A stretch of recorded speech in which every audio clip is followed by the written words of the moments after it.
Hey Leapers! I am back to read another book for you guys. This one is called Dinosaurs and Other Prehistoric Animals. Let's get to it. When the world was young, in the beginning, right at the start, there is a big question that is still unanswered. Just exactly how was the Earth formed? No one knows for sure, but scientists believe that originally it was a spinning ball of white-hot stardust and gases which finally thickened into a ball of red-hot liquid as it cooled. Cooling still more, the Earth developed a solid crust of rock, while heavier molten metals sank to the center of the ball. This rock crust was made of granite and basalt, and it was fiercely hot. For a long, long time, rain fell and sizzled into steam as it touched the rock. But finally, as the crust grew cooler, the rain collected into steaming pools and lakes and trickled down the rocks in little rivers. Great islands of granite rock that were lighter than the molten metal inside the sphere rose up and formed the first blocks of continents. As the rain washed over these rocky continents and ran down in rivers to the sea, it carried bits of rocky sediment with it. These bits of rocky sediment sank to the bottom of the water, and after thousands of years they hardened into new layers of rock. The calendar of Earth history. Geologists can see the rain and rivers washing rock and land into the sea now. This is their clue to what must have happened in the past, and judging from how many layers of rock sediment there are, and how long it takes them to form, they have estimated that Earth's age is about to be 3 billion years. Note to Leapers, this book was written in 1959, and so while it is a great story about dinosaurs, I want to add that researchers and scientists have updated the age of the Earth to about 4.6 billion years. Now back to the story. We can now measure the rate of radioactive change in rocks and date them that way too. The rocks are their own calendar. Of course, as Strata Smith found, rock layers are not neatly arranged anymore. If they were, they would have reached a thickness on the Earth's crust of 95 miles. Instead, as the Earth continued to cool, it shrank. The crust of rock wrinkled and folded and cracked like the skin of a dried prune. Thus, many of the layers were pushed up into mountains, which were then worn away by wind and rain and frost and lost forever. And volcanoes erupted and set jets of molten rock into the layers of sedimentary rocks, so that the original order is not always easy to figure out. But geologists have seen that the history of the Earth had at least 3 ages of great mountain-making activity. These shown in the rock layers and divide the Earth's history into 4 large chapters.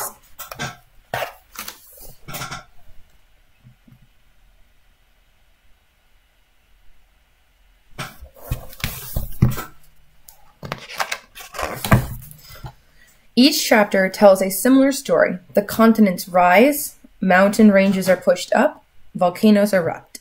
The seas become smaller and deeper, and the climate becomes extreme. Then there is a long period when the mountains are worn down, the land is flooded, sediment is deposited on the floor of the shallow seas, the climate is milder. Then a new chapter is ready to begin all over again.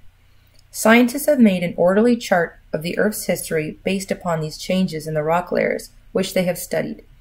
The history is divided into large chapters, or eras, and within them are smaller periods. The eras and periods are all marked by the occurrence of great changes in the Earth's surface, and those changes resulted in changing forms of life as life fitted itself to the new conditions. The names of these eras and periods are the same all over the world.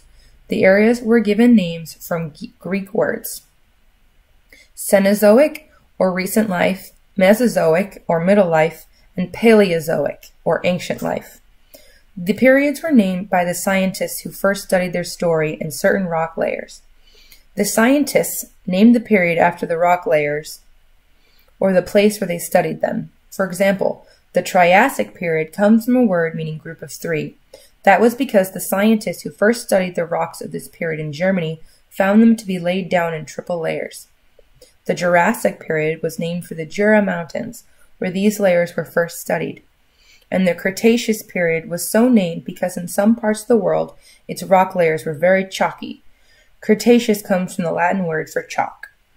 Wherever in the world the rock layers of these periods are now found, they are called by the name of the period.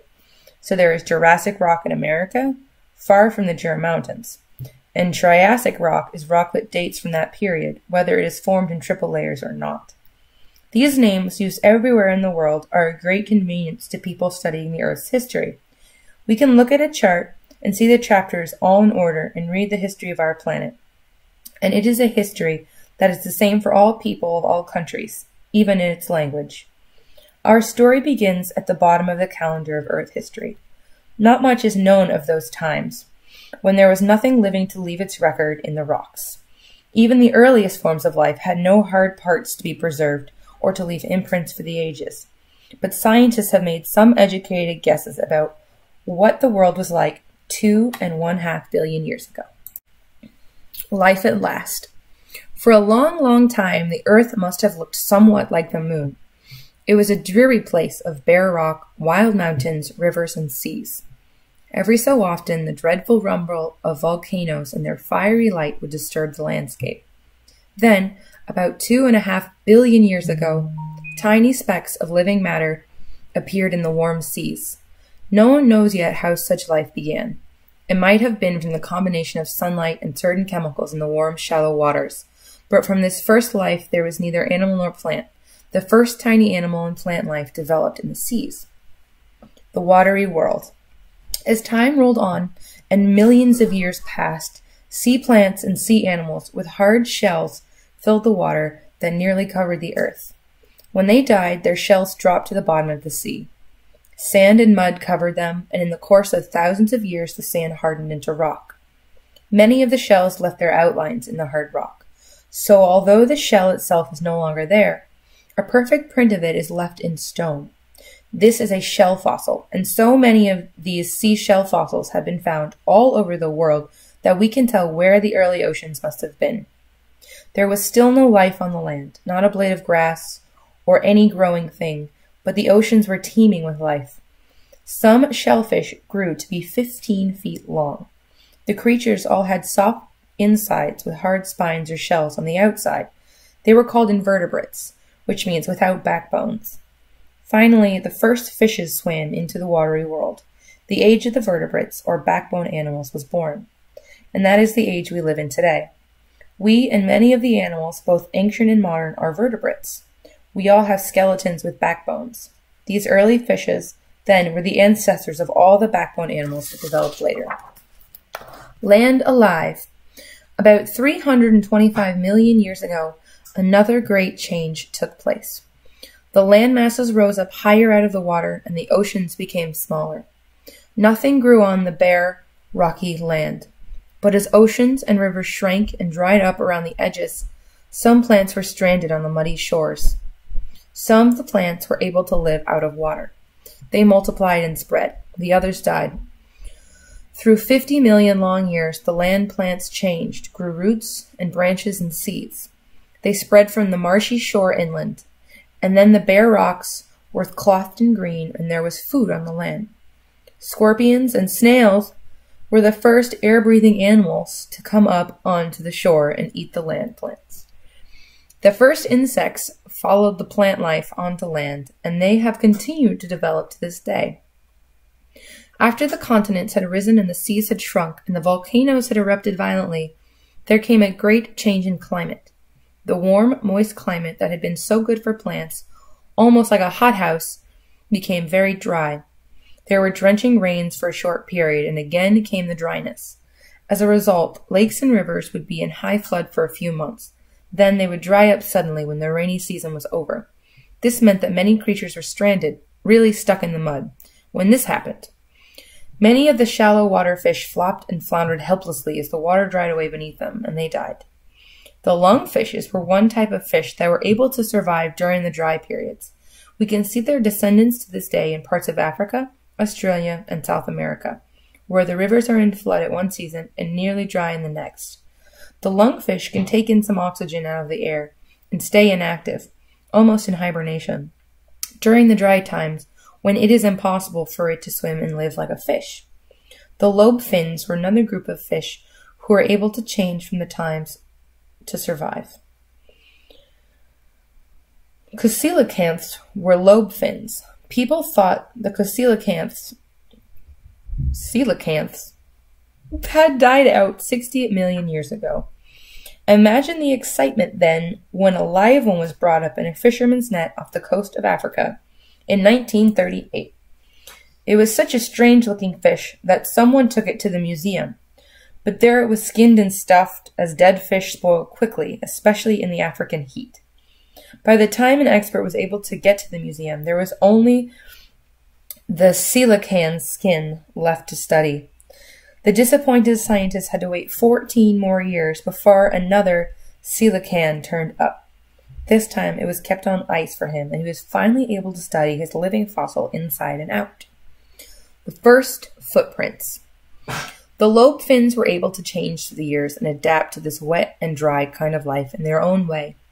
They had air-filled sacs inside them, which helped them float and balance more easily in the water. They also had 2 pairs of rounded fins with a bony skeleton. These 4 bony fins were the forerunners of the primitive amphibian leg. When the lakes and rivers dried up, it was the lobe fins who first refused to be stuck in the mud. Perhaps at the beginning, some of them were freaks who could take oxygen out of the air directly into their lungs. Perhaps a few stronger ones who wanted desperately to live managed to flop out of the mud on their forefins and cross the land to a deeper pond. At any rate, it was these air-breathing fin walkers who survived and produced their young, and their young grew better suited to moving on land with each generation. Finally, the fins became legs and feet, and the first land animals crawled in the muddy marshland near the water. We have found their footprints in the rocks. These first creatures to crawl up on land were called amphibians, from the Greek words meaning leading a double life. They laid their eggs in the water, and the young lived in the water. But upon maturing, they moved up on land and were able to breathe and feed there. Frogs, toads, and salamanders are modern amphibians. The early amphibians were very fish-like. They had heavy bones and thick bodies like their fishy ancestors. But since they did not have the help of water to support them, they moved slowly and awkwardly on land. Their limbs stuck out sideways from their bodies, keeping them close to the ground. The first land creatures looked like crawling fish, much more at home in the water that they were leaving than on the land that they were about to conquer.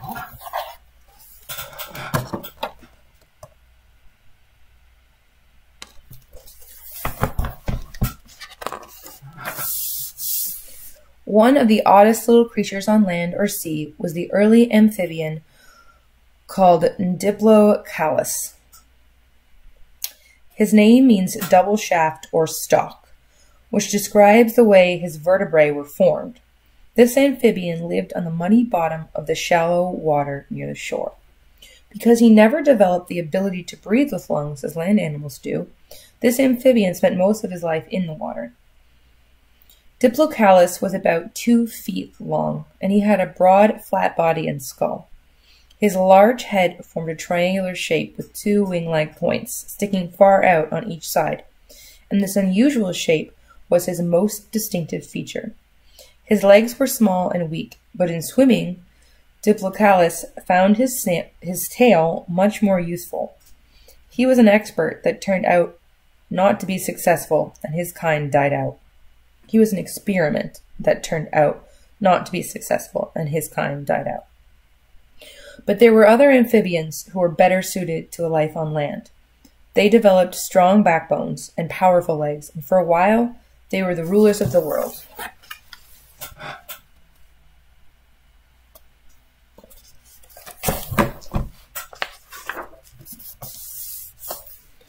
The largest and most savage of the amphibians was a creature who outwardly resembled a crocodile. His name was Eriops, which means drawn-out face, and his fossil remains have been found in Texas. Some of them were 9 feet long. The skull and skeleton of Eriops are well known to paleontologists, and interestingly enough, he is one of the few prehistoric amphibians whose skin is also known. At first, scientists wondered if this animal had been smooth or pebbly skinned. Then, a mummified specimen of Eriops was discovered in Texas. Scientists made a careful examination of the rock which surrounded their specimen and found that it contained impressions of the animal's skin. It was also found, after further investigation, that Eriops' skin had been composed of small, flat, bony plates embedded in leathery skin. This unusual specimen may be seen in the collections of Harvard University in Cambridge, Massachusetts. Eriops had a large mouth with wicked-looking teeth, and he was carnivorous, which means that he fed on meat rather than on plants. His legs were powerful but short, and they grew out of his body from the sides, which made him clumsy and slow. But also he had a long, heavy tail to drag after him, which was quite useless. But Eriops' big disadvantage was that the eggs of his young had to be laid in water. They had a soft covering, like fish eggs, instead of a shell. So the young first grew up in water and later came out on land alive. This meant that these big, hungry creatures could never be too far away from the water in which they had to lay their eggs. When new changes in the world dried up the inland waters and the swamps, and the climate became colder, the land was no longer so friendly a place for amphibians. Eventually, many kinds of amphibians died out completely. As the world changed and became drier and colder, the amphibians found it more and more difficult to get along. There were few places where they could lay their soft-shelled eggs in water, and with their spraddle legs sticking out sideways, they could certainly not travel long distances over the land to get to suitable egg-laying places. Finally, however, one kind of amphibian was able to lay its eggs on land. This was probably a small creature, not very exciting when compared with the great Eriops. But once the climate had changed and the world had become drier, this little fellow was far better off than Eriops and other amphibians. He was the ancestor of all the great reptiles that were to follow. Among the red rocks of Texas, scientists dug up the fossils of a lizard-like creature about 2.5 feet long. It was an important discovery, and the scientists named it Seamoria, after the nearby town of Seymour in northern Texas. Seamoria is important because he is a kind of missing link between amphibians and reptiles.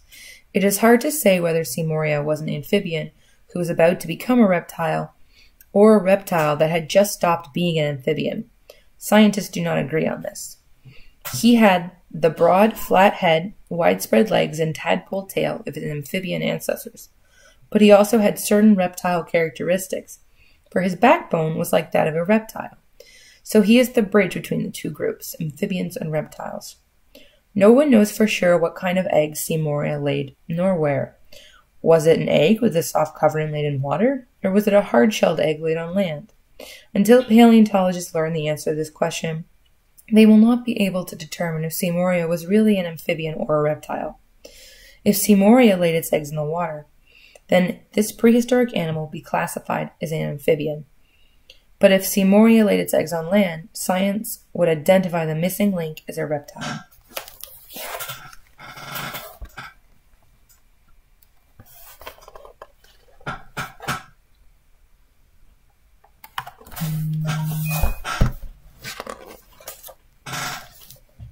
The reptiles take over. While the giant Eriops was still king of the land, some of his smaller subjects were creeping around who would one day rule instead. These little creatures were originally amphibians too, and they still looked much like them. They were called reptiles, which means those who creep.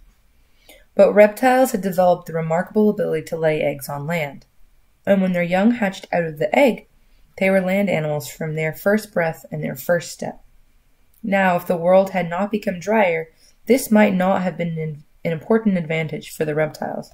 But as things turned out, amphibians were soon on the way out and the reptiles took over. The hard-shelled reptile egg had pores which let air through. It had moisture and nourishing food, the yolk, for the new life within it. When that life hatched, it was a fully formed land animal.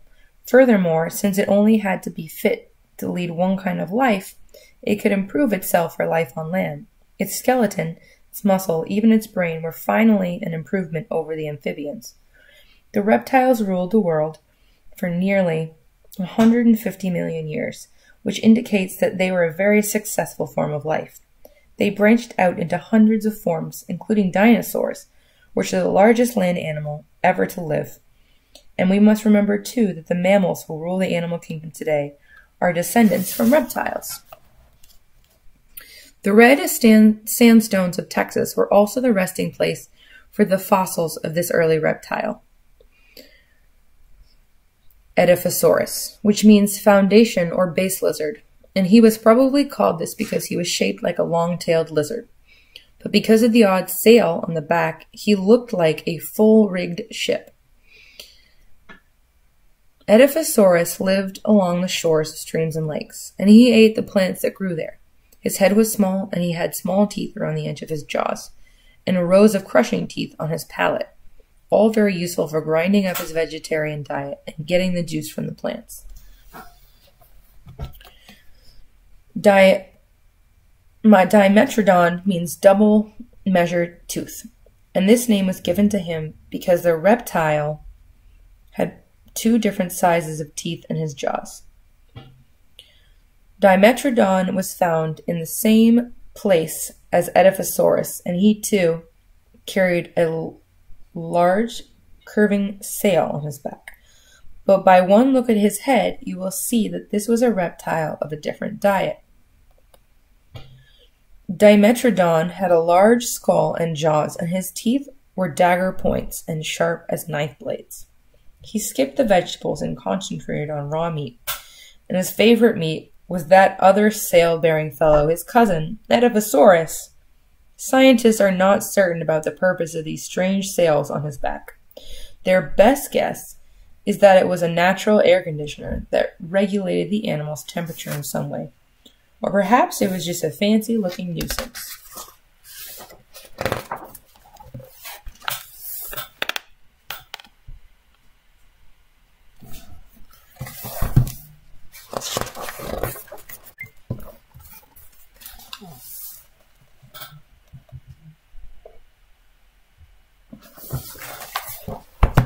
Alright guys, I'm going to take a break there. Stay tuned for the next section.